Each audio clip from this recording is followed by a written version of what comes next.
So today is full moon of Shakya Dawa, the holiest day of the year in the Tibetan Buddhist tradition. And this marks the birth, enlightenment, and parinirvana of the Buddha all in one.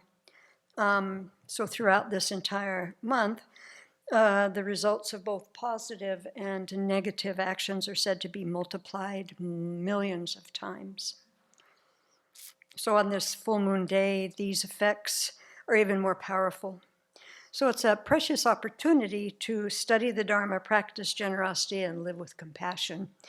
It also can be a day of revitalizing our practice, which is what I wanted to talk about today a bit.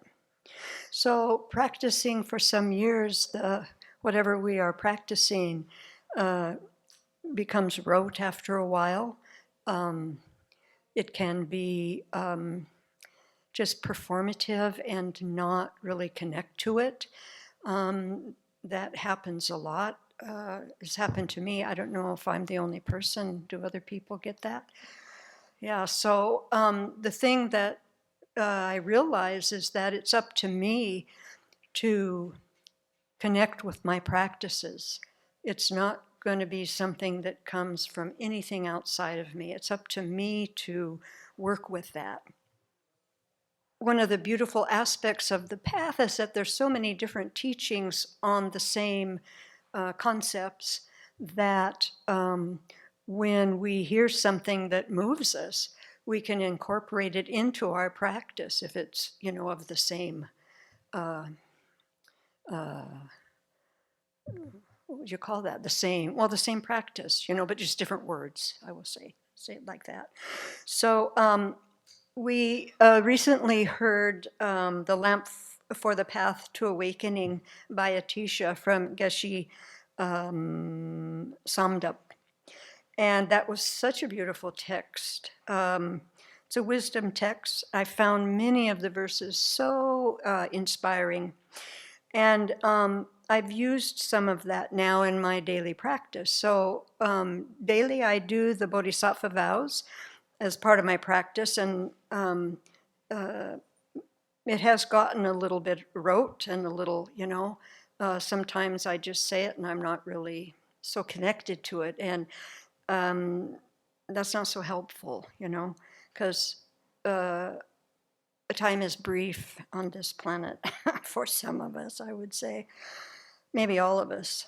So I started incorporating some of his verses, Atisha's verses, into taking the bodhisattva vows that I do every day. And so I just wanted to read those a little bit. They're so beautiful. So first, we imagine the refuge field, of course, take refuge, and then recite these beautiful verses of engaged bodhicitta. So it starts with, in the presence of the protectors, I arouse the intention to gain full awakening. I invite all beings as my guests and shall free them from cyclic existence. That is so beautiful, that I am inviting all to be my guests. That really resonates with me. So beautiful. And then the next verse, from this moment onwards until I attain awakening, I shall not harbor harmful thoughts, anger, avarice, or jealousy. I had to look up the word avarice, which means greed. So not harboring harmful thoughts, anger, greed, or jealousy. And as Geshe said, that we see all of these afflictions as false. We don't make them so concrete, even though it feels that way when we're experiencing these afflictions. Then the next verse, I shall cultivate pure conduct, give up wrongdoing and attachment, and with joy in the vow of discipline, train myself as the Buddha has done. This is also a beautiful verse. There's so much in this one. So cultivating pure conduct, that it says that, then I trust that I am able to do that at some point, just as the Buddha did. So I'm not, the outlier, or everybody else could do it, but not me. And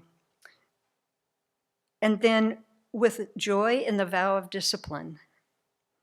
How many times do we cultivate joy when we're thinking about ethical conduct? Maybe not so much, but gosh, it would really be helpful if we had that kind of a mind and focused on, well, today I had a lot of choices and I chose not to do something that was kind of habitual or was habitual, and it wouldn't be helpful to myself or anyone else, but instead I did this. That's a place for joy right there, yeah. And then this one, these are so beautiful.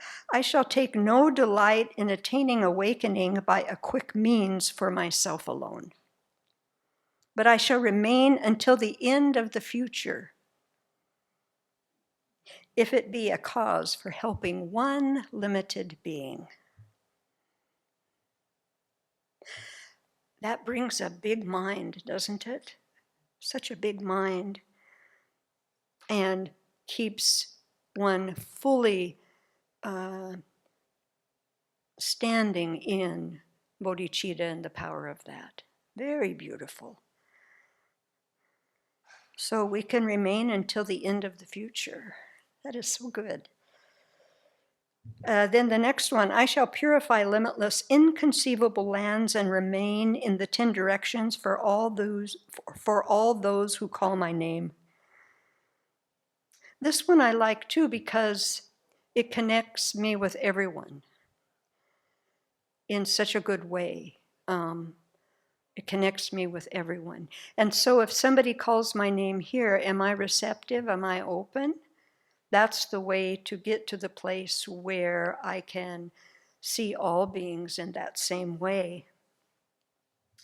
And then the next one is, I shall purify all my physical and verbal forms of activity, my mental activities too. I shall purify and do nothing that is non-virtuous.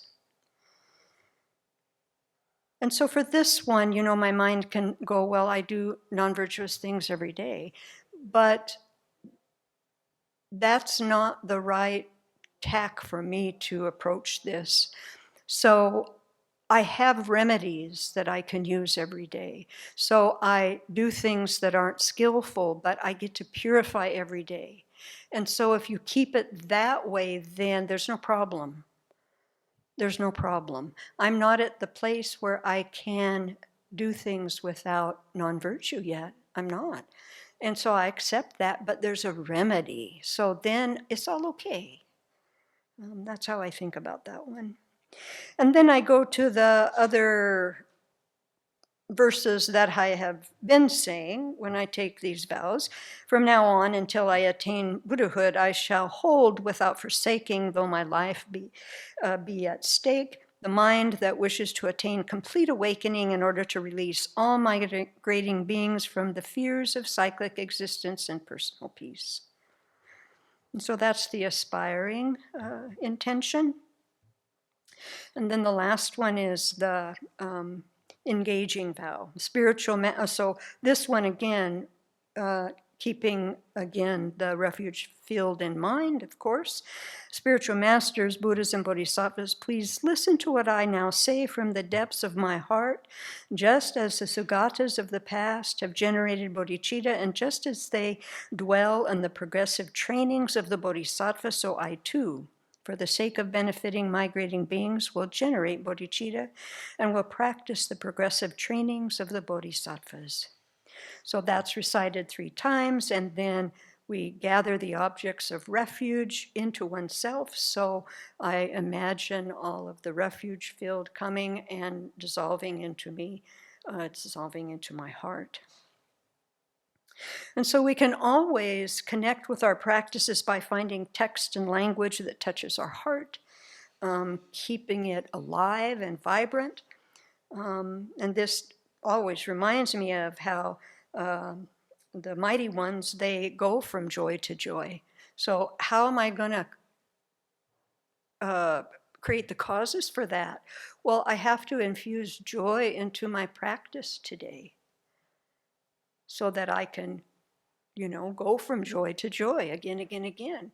Even though I can't hold that a long time, but still the seed is starting to get in there. And so that's how we go from joy to joy. That will happen one day. Don't know when. It's okay. Yeah. So on this auspicious day, then let's keep in mind how it's up to us to infuse our practice with meaningful language so that we connect with this beautiful path that we're on.